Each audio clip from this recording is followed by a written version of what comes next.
Replacing Manila's main airport will cost $15 billion, not to build, to replace.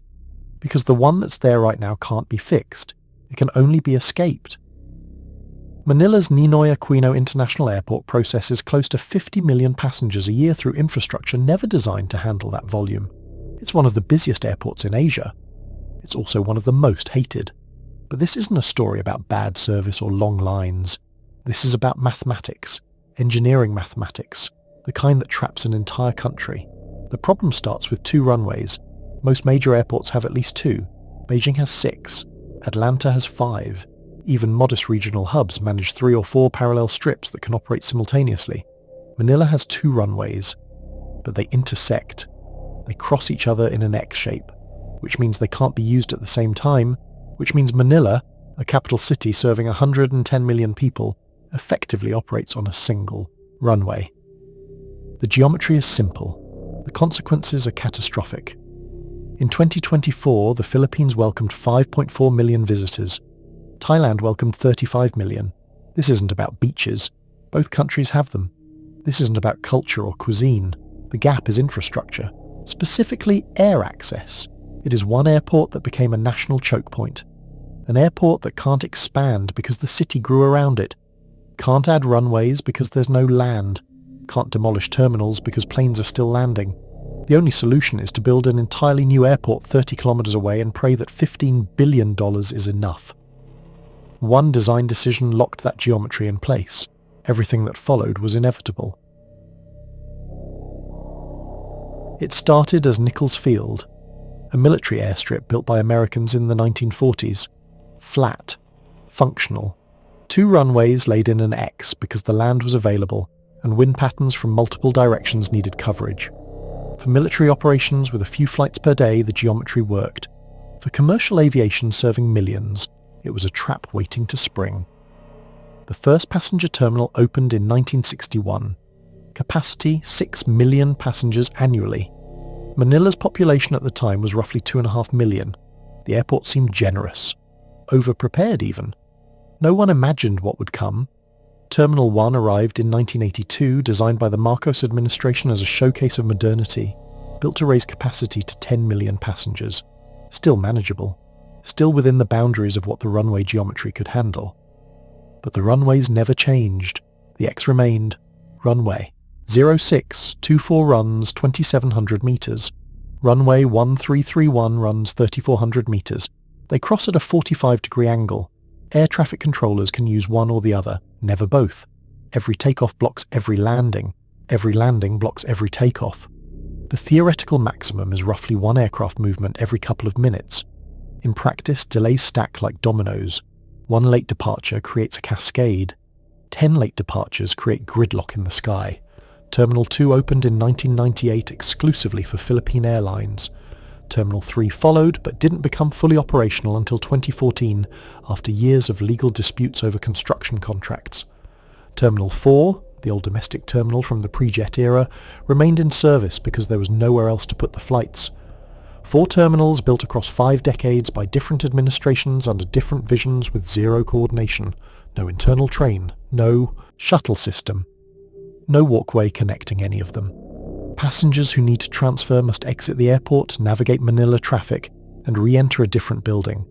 Each terminal functions like its own miniature airport with separate check-in, security, baggage, and operations. The fragmentation isn't aesthetic, it's operational paralysis. Airlines can't coordinate efficiently across terminals.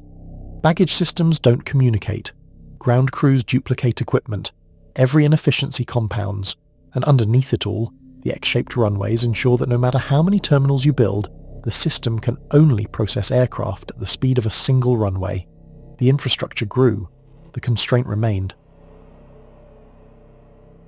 January 1st, 2023, 0630 hours. Philippine airspace shut down completely.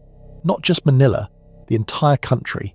65,000 passengers stranded in a single day. Flights diverted as far as Japan and Singapore.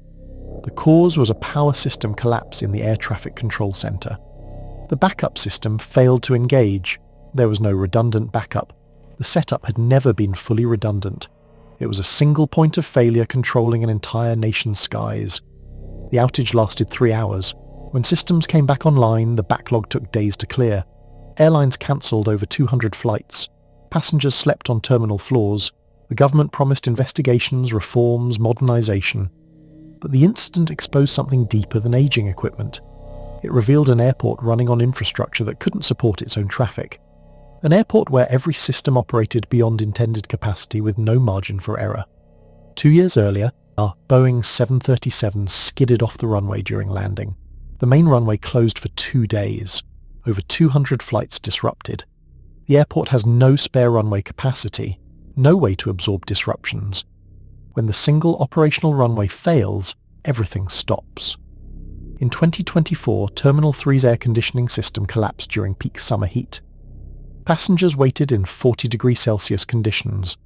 Viral videos showed rats in terminal areas. Bed bugs were reported. A congressional investigation followed. Each incident chipped away at public trust and international reputation. But these weren't isolated failures. They were symptoms of a system operating at 143% of design capacity, with infrastructure from 4 different decades and no coherent master plan. The airport was never designed to work as a unified system, because it never was one. It was patches on patches on patches, each administration adding pieces without addressing the fundamental constraint. You can't fix an X-shaped runway configuration without rebuilding the entire airport. And you can't rebuild an airport that's processing 50 million passengers without stopping operations. The mathematics had become a cage. The constraint isn't just operational, it's geographic. The airport occupies 4 to 6 square kilometres depending on how you measure. Bangkok's Suvarnabhumi Airport sits on 32 square kilometres. Singapore's Changi spans 13. Shanghai's Pudong covers over 40. Manila simply has no space to expand.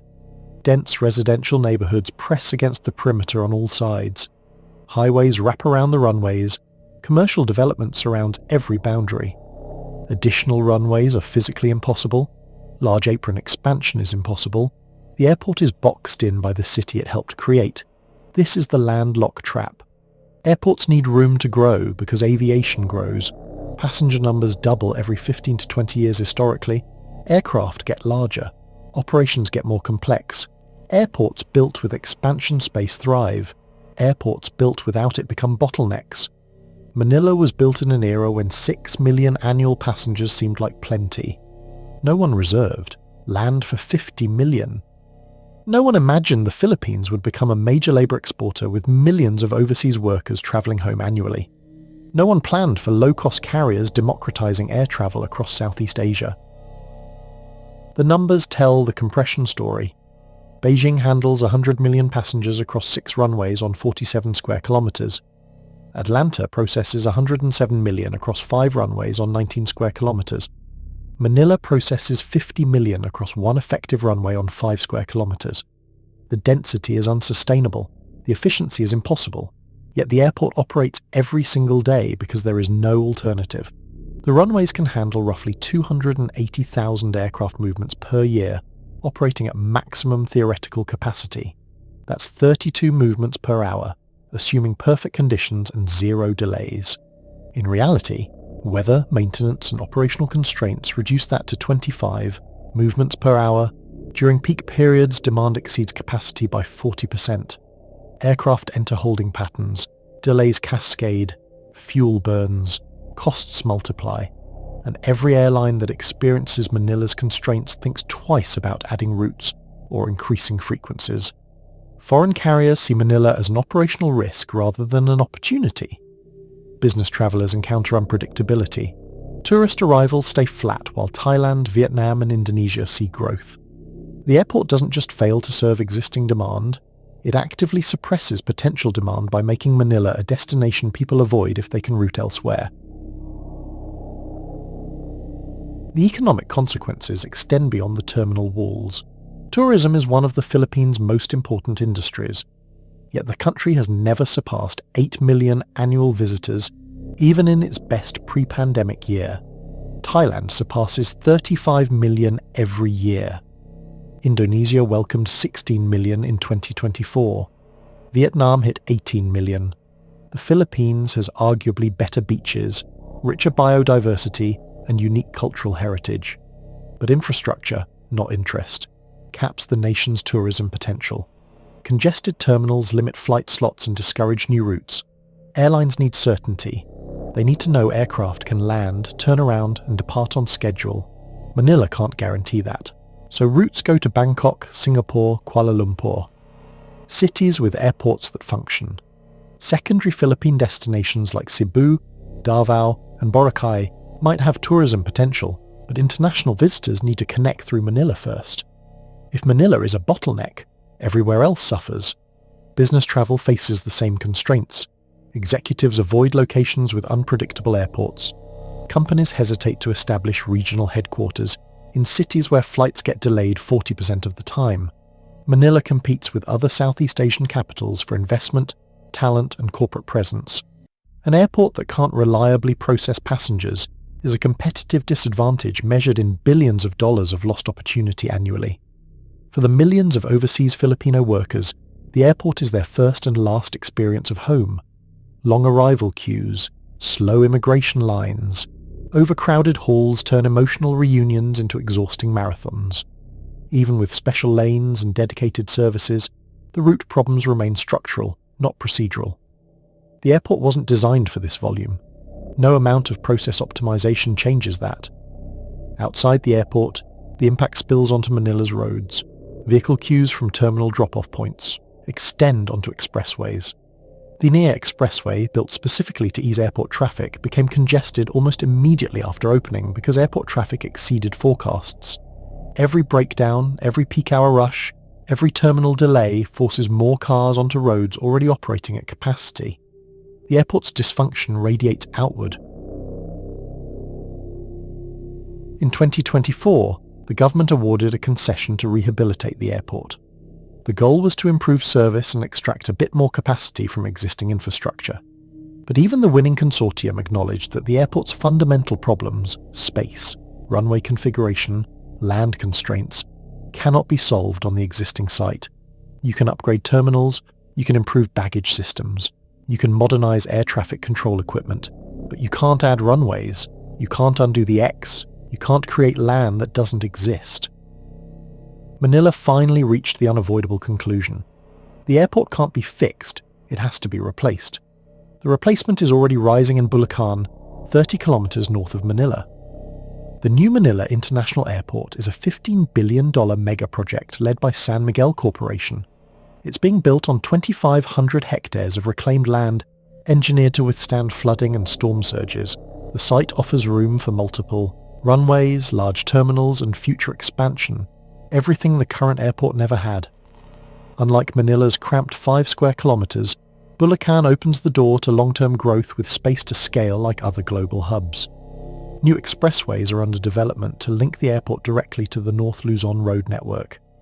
These include San Miguel Corporation's planned Northern and Southern Access Link expressways. A future rail connection is being studied to integrate the airport into Metro Manila's rail system, potentially through an extension of the MRT Line 7, though no alignment or construction timeline has been finalized. Public statements still target 2027 to 2028 for partial or full opening. If achieved, the Bulacan Airport would become Luzon's primary international gateway and relieve pressure on the existing airport while rebalancing traffic across the region. Other options were studied over the years. Clark International Airport, about 90 kilometers north, has grown steadily, but is too distant to function as Manila's main hub. Sangley Point in Cavite saw proposals but moved forward slowly. Bulacan became the preferred solution because it offered the best balance of location, size, and expandability. The $15 billion figure isn't construction cost alone.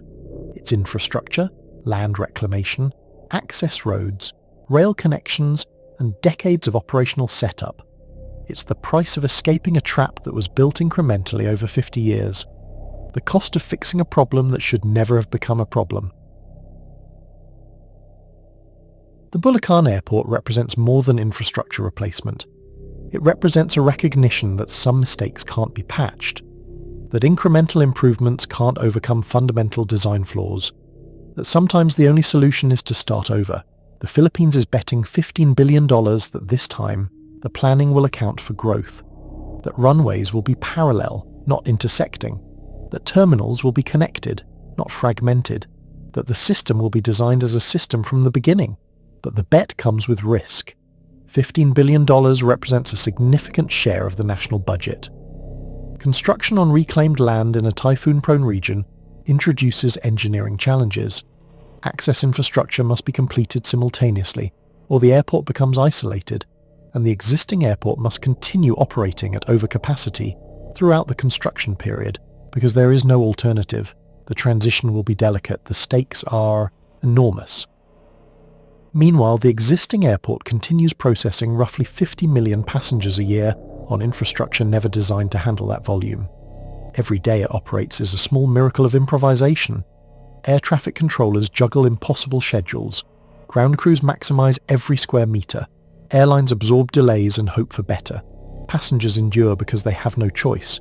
The airport has become a symbol, not of failure exactly, but of the cost of short-term thinking, of building without planning for growth, of adding pieces without designing the whole, of assuming that incremental patches can solve systemic problems. It's a lesson written in concrete and asphalt, and 50 million passengers per year passing through infrastructure that should have been replaced 20 years ago. The Bulacan airport represents more than infrastructure replacement. It represents a recognition that some mistakes can't be patched, that incremental improvements can't overcome fundamental design flaws, that sometimes the only solution is to start over. The Philippines is betting $15 billion that this time the planning will account for growth, that runways will be parallel, not intersecting, that terminals will be connected, not fragmented, that the system will be designed as a system from the beginning. But the bet comes with risk. $15 billion represents a significant share of the national budget. Construction on reclaimed land in a typhoon-prone region introduces engineering challenges. Access infrastructure must be completed simultaneously, or the airport becomes isolated, and the existing airport must continue operating at overcapacity throughout the construction period because there is no alternative. The transition will be delicate. The stakes are enormous. Meanwhile, the existing airport continues processing roughly 50 million passengers a year on infrastructure never designed to handle that volume. Every day it operates is a small miracle of improvisation. Air traffic controllers juggle impossible schedules. Ground crews maximize every square meter. Airlines absorb delays and hope for better. Passengers endure because they have no choice. The airport has become a symbol, not of failure exactly, but of the cost of short-term thinking, of building without planning for growth, of adding pieces without designing the whole, of assuming that incremental patches can solve systemic problems. It's a lesson written in concrete and asphalt, and 50 million passengers per year passing through infrastructure that should have been replaced 20 years ago. Other countries will face similar traps. Airports built in the 20th century for 20th century traffic volumes now serve 21st century demand. Cities that grew around airports now prevent those airports from expanding. The landlocked problem isn't unique to Manila, but Manila's solution, building an entirely new airport 30 kilometers away at a cost of $15 billion, is extreme. It's the infrastructure equivalent of admitting defeat, of acknowledging that the original site is beyond saving. The story of Manila's airport is a story about constraints, physical constraints like intersecting runways and limited land, operational constraints like terminal fragmentation and single points of failure, economic constraints like budgets that can't keep pace with growth, and temporal constraints, the reality that infrastructure decisions made 50 years ago have consequences that compound over decades. The X-shaped runways seemed reasonable in 1945, for a military airstrip with a few flights per day. They became a bottleneck in 1982 when passenger numbers grew. They became a crisis in 2024 when the airport processed 50 million passengers and still couldn't be fixed. The geometry never changed. The consequences accumulated. For decades, a single poorly planned airport constrained national growth. Now, with a $15 billion bet on the future, the Philippines is finally rewriting its aviation story. The replacement airport in Bulacan won't just process passengers more efficiently. It will remove the constraint that capped tourism, suppressed business investment, and frustrated millions of travelers. It will prove whether the country learned the lesson, Whether this time the planning accounts for the future, not just the present. The old airport will remain. What happens to it after Bulacan opens is unclear. Perhaps it becomes a secondary hub for domestic flights. Perhaps it gets redeveloped, as the land is too valuable to leave as an airport. Perhaps it stands as a monument to the cost of infrastructure decisions made without foresight. The concrete will remain long after the mistakes are forgotten. One runway, 50 million passengers, $15 billion to escape. The mathematics were always simple. The solution took 50 years. If this deep dive into how one design decision trapped a nation's growth resonated with you, hit that like button. It genuinely helps us uncover more of these infrastructure stories. Subscribe for weekly forgotten mega projects and engineering what-ifs. Drop a comment and tell us where you're watching from, or share the worst airport experience you've ever had. Thanks for exploring this with us.